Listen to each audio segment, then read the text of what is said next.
পুরোদমে ইসরায়েল এবং হিজবুল্লাহ যুদ্ধের দামামা বাজছে। জানিয়ে দিব আমাদের হাতে থাকা সর্বশেষ আন্তর্জাতিক সংবাদ। শুরুতেই ইসরায়েল লেবানন সর্বাত্মক যুদ্ধ কি অবশ্যম্ভাবী হয়ে উঠছে, এমন প্রশ্নই এখন ঘুরপাক খাচ্ছে সবখানে। যুদ্ধ যদি বেঁধেই যায় তাহলে কোন দিকে মোড় নেবে বিশ্ব রাজনীতি, আমেরিকা সহ পশ্চিমাদের অবস্থানই বা কি হবে, এমন প্রশ্নের উত্তরও খোঁজা হচ্ছে। যুদ্ধে কে জিতবে কে হারবে, উত্তরহীন এমন প্রশ্ন নিয়ে থাকবে এক বিস্তারিত প্রতিবেদন। এরপরেই জানাবো ইসরায়েলের ওপর প্রতিরোধ শক্তিগুলোর ক্রমবর্ধমান চাপ ও লেবাননের হামলার হুমকি। পরেই থাকবে সাবেক গোয়েন্দা কর্মকর্তার মন্তব্য, ইসরায়েলের জন্য সবচেয়ে বড় বিপদ কালো ভেড়ার নেতানিয়াহু। জানিয়ে দিব এবার পশ্চিমাদের শায়েস্তা করতে উত্তর কোরিয়া নিয়ে রাশিয়ার যে পরিকল্পনা। এবং সর্বশেষ জানিয়ে দিব হিজবুল্লাহর সাথে যুদ্ধে ইসরায়েলকে সাহায্য নাও করতে পারে যুক্তরাষ্ট্র। শুনছিলেন সংবাদ শিরোনাম, এবারে বিস্তারিত। তবে তার আগে ভিডিওটিতে একটি লাইক ও কমেন্টস করে এই সংবাদ সম্পর্কে আপনার মূল্যবান মতামত জানিয়ে দিন কোন স্থান থেকে আমাদের সংবাদ শুনছেন বা দেখছেন। চ্যানেলটি সাবস্ক্রাইব করুন, সবার আগে সত্য ও নির্ভরযোগ্য সংবাদ শুনুন। ইসরায়েল লেবানন সর্বাত্মক যুদ্ধ কি অবশ্যম্ভাবী হয়ে উঠছে, এমন প্রশ্নই এখন ঘুরপাক খাচ্ছে সবখানে। যুদ্ধ যদি বেঁধেই যায় তাহলে কোন দিকে মোড় নেবে বিশ্ব রাজনীতি, আমেরিকা সহ পশ্চিমাদের অবস্থানই বা কি হবে, এমন সব প্রশ্নের উত্তরও খোঁজ হচ্ছে। যুদ্ধে কে জিতবে কে হারবে, উত্তরহীন এমন প্রশ্ন উঠেছে। গাজা উপত্যকায় 8 মাসেরও বেশি সময় ধরে হামলা চালাচ্ছে ইসরায়েল। ফিলিস্তিনের স্বাধীনতাকামী সংগঠন হামাসকে নির্মূলের কথা বলে এই যুদ্ধ চালিয়েছে। নির্মূল তো দূরের কথা, হামাসের টিকিও ছুতে পারে ইহুদিবাদী দখলদার বাহিনী, উল্টো এখন পালানোর পথ খুঁজতে শুরু করেছে তারা। কিন্তু নিরীহ নারী শিশুকে হত্যা ছাড়া বাঁচতে পারে না ইসরায়েল, বিশেষ করে দেশটির খুনে নেতা বেনিয়ামিন নেতানিয়াহু। তিনি বলেছে গাজায় ধ্বংসলীলা প্রায় শেষ, এরপরেই লেবাননকে ধুলোয় মেশানো হবে। তার এই হুমকির পর ইসরায়েলকে মানচিত্র থেকে মুছে দেওয়ার পাল্টা হুমকি দিয়েছে হিজবুল্লাহ প্রধান। পাল্টাপাল্টি হুমকিতে উত্তপ্ত হয়ে উঠছে মধ্যপ্রাচ্যের আকাশ বাতাস।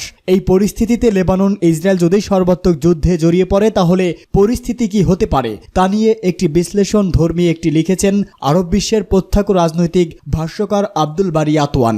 সাম্প্রতি বার্তা সংস্থা রাই আল ইয়ামেরও লেখা প্রতিবেদনে আতওয়ান বলেছে, ইসরায়েল লেবাননের বিরুদ্ধে কোনো রকম কাপুরুষতা দেখানোর চেষ্টা করলে হিজবুল্লাহ তার দাঁত ভাঙা জবাব দেবে। হিজবুল্লাহ বাহিনীকে বোঝাতে হলে সবার আগে পূর্ণাঙ্গ আরব ইতিহাসকে অতন্ত্র করতে হবে ইসরায়েলকে। তিনি বলেন, হিজবুল্লাহ হুদহুদ ড্রোন ইসরায়েলের জন্য এক নতুন বিষয় নয়। ইসরায়েলি গণমাধ্যমের পাশাপাশি সামরিক বিশেষজ্ঞরা হিজবুল্লাহর হাতে থাকা লাখো ক্ষেপণাস্ত্র, ড্রোন ও রকেটের কথা উল্লেখ করে সংশয় জানিয়েছে যে এসব সমরাস্ত্রের মোকাবেলায় ইসরায়েল সব দিয়ে অন্তত নাজুক অবস্থায় রয়েছে। বিশেষ করে হিজবুল্লাহ উত্তর ইসরায়েল তাদের বিস্ময়কর হুদহুদ গোয়েন্দা ড্রোন পাঠানোর পর ইসরায়েলি কর্মকর্তাদের ঘুম হারাম হয়ে গেছে। ভিডিও ফুটেজে দেখা গেছে হুদহুদ ড্রোনটি ইসরায়েলের সেই আকাশ প্রতিরক্ষা ব্যবস্থা ফাঁকি দিয়ে হাইফা বিমান ও নৌঘাটি সহ স্পর্শকাতর সব ছবি তুলে লেবাননে ফিরে গেছে। ইসরায়েল ধ্বংসের পথে মার্কিন সংবাদ থমস ফ্রাইডম্যানের এমন কথা স্মরণ করিয়ে আতওয়ান বলেন, ইসরায়েলকে এখন গাজা, লেবানন ও পশ্চিম তীর এই 3 ফ্রন্টে যুদ্ধ করতে হচ্ছে। এই ইসরায়েলকে বিশ্ব এতদিন চিনত তা পতনের দিকে ধাবিত হচ্ছে। ইসরায়েল নিজেদের ধ্বংস নিজেরাই ডেকে আনছে। এই ইসরায়েল এখন ইরান নামক একটি বড় শক্তির মুখোমুখি, যার মধ্যপ্রাচ্যে তাদের প্রক্সি বাহিনী ও সামরিক সক্ষমতাগুলো ব্যবহার করে ইসরায়েলকে ধ্বংস করে দিতে চায়। আর নেতানিয়াহু যুক্তরাষ্ট্রকে মধ্যপ্রাচ্যের একটি বড় ধরনের যুদ্ধে জড়াতে চান। তবে এই যুদ্ধে মূলত লাভের ফসল ঘরে তুলবে রাশিয়া ও চীন। সাইপ্রাস ইসরায়েল গোপন চুক্তিও এখন হিজবুল্লাহর হাতে। তবে এরই মধ্যে দৃশ্যপট থেকে নিজেদের সরিয়ে নিচ্ছে সাইপ্রাস। ইসরায়েল যদি সত্যিই সর্বাত্মক যুদ্ধ শুরু করে তাহলে আমেরিকা চুপ করে বসে থাকবে না। আর আমেরিকা পা বাড়ালেই রাশিয়া ও চীন নিশ্চিতভাবে বাইরে থেকে হিজবুল্লাহ সমর্থন করবে। আতওয়ান বলেছে, হুদহুদ শুধু গোয়েন্দা ড্রোনই নয়, এর হামলা চালানোর শক্তি রয়েছে। ইসরায়েল গত 10 বছর ধরে হিজবুল্লাহর ক্ষেপণাস্ত্র শক্তির উপর গভীর নজর রেখে আসলেও হুদহুদ ড্রোনের সক্ষমতা থেকে তারা হতচকিত হয়ে গেছে। তারা বুঝতে পেরেছে হুদহুদ দ্রুত গতি এবং রাডার ব্যবস্থাকে ফাঁকি দিতে পারে। আন্তরিক মনোবল ও সামরিক শক্তির দিক দিয়ে হিজবুল্লাহ এখন অতীতের যে কোনো সময়ের চেয়ে শক্তিশালী অবস্থানে রয়েছে। এই কারণেই সম্প্রতি যুক্তরাষ্ট্রের মধ্যপ্রাচ্যের বিষয়ক বিশেষ প্রতিনিধি লেবানন সফরে গিয়ে খালি হাতে ওয়াশিংটনে ফিরে গেছেন। হিজবুল্লাহকে টলাতেও পারেনি তাদের অবস্থান থেকে। এই আরব বিশ্লেষক ইসরায়েলের যুদ্ধমন্ত্রী ইয়োভ গ্যালন্টের হুমকির প্রতি ইঙ্গিত করে লিখেছেন, তার মতো কর্মকর্তা হিজবুল্লাহকে বেশ কয়েকবার হুমকি দিয়েছে, কিন্তু যদি সেরকম কোনো ক্ষমতা থাকতো তাহলে তিনি হয়তো তা বাস্তবায়ন করত অথবা চুপ থাকতো, ফাঁকা আওয়াজ দিতেন না। ইসরায়েলের ওপর প্রতিরোধ শক্তিগুলোর ক্রমবর্ধমান চাপ ও লেবাননের হামলার হুমকি। গাজায় ইহুদিবাদী ইসরায়েলের অপরাধযোগ্য যতই তীব্র হচ্ছে ততই দখলদার, শিশুঘাতক ও বর্ণবাদী ওই সন্ত্রাসী শক্তির নানা অবস্থানে, বিশেষ করে ভূমধ্যসাগর, এডেন উপসাগর ও লোহিত সাগরে বাড়ছে প্রতিরোধ শক্তিগুলোর হামলা। এই অবস্থায় ইসরায়েলের পক্ষ থেকে লেবাননের সর্বাত্মক হামলার ক্রমবর্ধমান হুমকি লক্ষণীয়। 261 দিনে এই যুদ্ধে ইসরায়েল জাহাজ ও বন্দরগুলো এখন প্রতিরোধ শক্তিগুলোর ক্রমবর্ধমান হামলার শিকার হচ্ছে। সম্প্রতি ইয়েমেন ও ইরাকের প্রতিরোধ যোদ্ধারা গাজার বেসামরিক নারী, শিশু ও বৃদ্ধাদের ওপর ইসরায়েলি হামলার প্রতিশোধ হিসাবে হাইফা বন্দরে 4টি জাহাজে ও ভূমধ্যসাগরে আরও 1টি জাহাজে হামলা চালিয়েছে। এই জাহাজটি হাইফা বন্দরের দিকে যাচ্ছিল। ইরাকি প্রতিরোধ যোদ্ধারা আলাদাভাবে ইসরায়েলের এলাদ বন্দরে হামলা চালিয়েছে। ইরাকি প্রতিরোধ গ্রুপগুলো ইসরায়েলের অন্যান্য অঞ্চলেও হামলা চালানোর অঙ্গীকার করেছে। এছাড়াও ইরাকি প্রতিরোধ গ্রুপগুলো মার্কিন সেনা ঘাঁটিতেও হামলা চালিয়েছে, সন্ত্রাসী ইসরায়েলের প্রতি মার্কিন সহায়তার প্রতিশোধ হিসাবে। এইসব হামলা এমন সময় চালানো হলো যখন এর আগে ইরাক ও ইয়েমেনের জনপ্রিয় আনাসরুল্লাহ আন্দোলনের প্রতিরোধ যোদ্ধারা আরব সাগরে ট্রান্স ওয়ার্ল্ড নেভিগেটর নামে একটি জাহাজে ও লোহিত সাগরে মার্কিন বাহিনীর রণতরী আইজেনহাওয়ারে একটি ব্যালিস্টিক ও ক্রুজ মিসাইল নিক্ষেপ করেছে। গত 12 জানুয়ারি ইঙ্গো মার্কিন বাহিনী ইয়েমেনের বিভিন্ন শহরে সন্ত্রাসী হামলা চালিয়েছে। ফলে ব্রিটেন ও মার্কিন জাহাজগুলো ইয়েমেনি হামলাগুলোর লক্ষ্যবস্তু হচ্ছে। ইয়েমেনের আনাসরুল্লাহ আন্দোলন বলে আসছে, গাজা ইসরায়েলি হামলা বন্ধ না হলে লোহিত সাগরে ইসরায়েলের সঙ্গে সম্পর্কিত ও ইসরায়েলগামী সব জাহাজে হামলা চালাবে ইয়েমেনের গণবাহিনী। সম্প্রতি ওই ঘোষণার আলোকে ইয়েমেনি বাহিনী লোহিত সাগরে দক্ষিণাঞ্চল থেকে ইসরায়েলের একটি মালবাহী জাহাজ ও একটি নাবিককে আটক করেছে।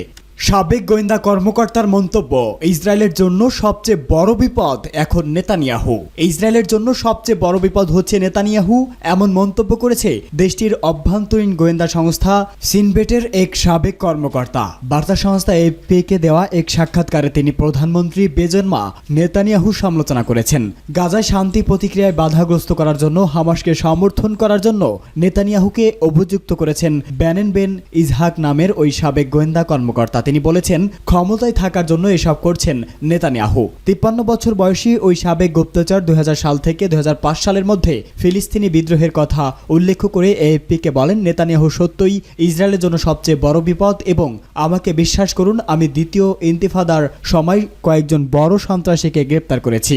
মার্কিন প্রেসিডেন্ট জো বাইডেনের সঙ্গে নেতানিয়াহুর সাম্প্রতি উত্তেজনার কথা জোর দিয়ে বলেন তিনি বলেন, আমি মনে করি নেতানিয়াহু ইসরায়েলকে ধ্বংসের দিকে টেনে নিয়ে যাচ্ছে। তিনি আরও বলেন, বাইডেন ইসরায়েলের সবচেয়ে বড় সমর্থক এবং নেতানিয়াহু তার মুখেই থুতু ছিটিয়েছেন। যুক্তরাষ্ট্রের সঙ্গে ইসরায়েলের অত্যন্ত গুরুত্বপূর্ণ সম্পর্ক ধ্বংস করেছেন তিনি। ইসরায়েল আজ অভ্যন্তরীণভাবেই ধ্বংস হয়ে যাচ্ছে। নেতানিয়াহু সবকিছুই ধ্বংস করে দিচ্ছেন। এর আগে প্রধানমন্ত্রী বেঞ্জামিন নেতানিয়াহুর যুদ্ধকালীন মন্ত্রিসভা থেকে পদত্যাগের ঘোষণা দেন বেনি গন্তজ। নেতানিয়াহুর সঙ্গে বিরোধের জের ধরেই সাবেক এই প্রতিরক্ষা মন্ত্রী পদত্যাগ করেন বলে জানা গেছে। এক ভাষণে গন্তজ বলেন, নেতানিয়াহু আমাদের প্রকৃত বিজয়ের দিকে অগ্রসর হতে বাধা দিচ্ছে, সে কারণে আমি যুদ্ধকালীন মন্ত্রিসভা থেকে বিদায় নিচ্ছি। তিনি আগাম নির্বাচনের আহ্বান জানান। তিনি এ সময় আরও বলেন, এমন একটি নির্বাচন হওয়া উচিত যা এমন কোনো সরকার প্রতিষ্ঠা করবে যারা জনগণের আস্থা অর্জন করবে এবং চ্যালেঞ্জ মোকাবিলা করতে সক্ষম হবে। গাজা যুদ্ধকে কেন্দ্র করে ইসরায়েলের ভিতরে এবং বাইরে বেশ চাপের মধ্যেই আছে নেতানিয়াহু। দেশজুড়ে তার জনপ্রিয়তা কমছে, এমনকি নেতানিয়াহু সরকারের বিরুদ্ধে রাস্তায় নেমেছে সাধারণ মানুষ। বিশ্বের বিভিন্ন দেশও গাজা যুদ্ধ থামানোর দাবি জানিয়ে বিক্ষোভ করছে। পশ্চিমাদের শায়েস্তা করতে উত্তর কোরিয়া নিয়ে রাশিয়ার যে পরিকল্পনা। ইউক্রেনে পশ্চিমা অস্ত্র সরবরাহের প্রতিশোধ হিসাবে পরমাণু শক্তিধর দেশ উত্তর কোরিয়াকে ভয়ানক সব অস্ত্র দিতে পারে রাশিয়া। খোদ রুশ প্রেসিডেন্ট ভ্লাদিমির পুতিন এই খবর জানিয়েছে। মার্কিন কর্মকর্তাদের ধারণা ওই সব অস্ত্রের মধ্যে রয়েছে যুদ্ধ বিমান, সারফেস টু এয়ার মিসাইল, সাজোয়া যান এবং ব্যালিস্টিক মিসাইল তৈরির জন্য প্রয়োজনীয় সরঞ্জাম। উত্তর কোরিয়া সফর ও দেশটির নেতা কিম জং উনের সঙ্গে প্রতিরক্ষা চুক্তি সইয়ের একদিন পর গত বৃহস্পতিবার ভিয়েতনামে সাংবাদিকদের সঙ্গে আলাপকালে এসব কথা বলেন পুতিন। চলতি মাসের শুরুতে পুতিন হুমকি দিয়েছিলেন, পশ্চিমাদের সঙ্গে শত্রুতা রয়েছে, এমন সব দেশের হাতে অস্ত্র তুলে দিতে পারে মস্কো, কারণ রাশিয়ায় আঘাত হানার জন্য ইউক্রেনকে প্রাণঘাতী সব অস্ত্র দিচ্ছে পশ্চিমা দেশগুলো। পুতিন বলেন, শুধু উত্তর কোরিয়াতেই নয়, বিশ্বের যে কোনো প্রান্তে অস্ত্র পাঠানোর অধিকার রয়েছে রাশিয়ার। এজন্য মস্কোর সঙ্গে করা বিভিন্ন দেশের অস্ত্র চুক্তির কথা উল্লেখ করেছেন পুতিন। রাশিয়া ও উত্তর কোরিয়ার মধ্যে একটি সার্বিক কৌশলগত অংশীদারিত্ব চুক্তি সই হয়েছে। চুক্তিটিতে কোনো পক্ষ আগ্রাসনের শিকার হলে পারস্পরিক সহযোগিতার কথা বলেছে পুতিনের পিংউইং সফরকালের গত বুধবার এই প্রতিরক্ষা চুক্তি হয়। এদিকে পুতিনের এমন ঘোষণার উদ্বেগ পড়েছে মার্কিন প্রশাসনে। দেশটির পররাষ্ট্র মন্ত্রণালয়ের মুখপাত্র ম্যাথিউ মিলার বলেন, এমন পদক্ষেপে গোটা কোরিয়া উপদ্বীপে স্থিতিশীলতা বিপন্ন হয়ে যাবে। ওয়াশিংটন হাউসের জাতীয় নিরাপত্তা দায়িত্বপ্রাপ্ত মুখপাত্র জন কির্বি বলেছেন, পুতিনের এই ঘোষণার ফলে উদ্বেগ সত্ত্বেও বিস্ময়ের কোনো কারণ নেই। তার মতে রাশিয়া মরিয়া হয়ে বৈদেশিক সহায়তার সন্ধান করছে। যুক্তরাষ্ট্র হিজবুল্লাহর সাথে যুদ্ধে ইসরায়েলকে সাহায্য নাও করতে পারে। জয়েন্ট চিফস অফ স্টাফ প্রধান চার্লস কিউ ব্রাউন সতর্ক করে বলেছে, মার্কিন যুক্তরাষ্ট্র হিজবুল্লাহর বিরুদ্ধে সর্বাত্মক যুদ্ধে ইসরায়েলকে রক্ষা করবে না। সম্ভবত এক্ষেত্রে তারা অক্ষম, যেভাবে তারা গত এপ্রিলে ইরানের ড্রোন হামলার সময় পদক্ষেপ নিয়েছিল।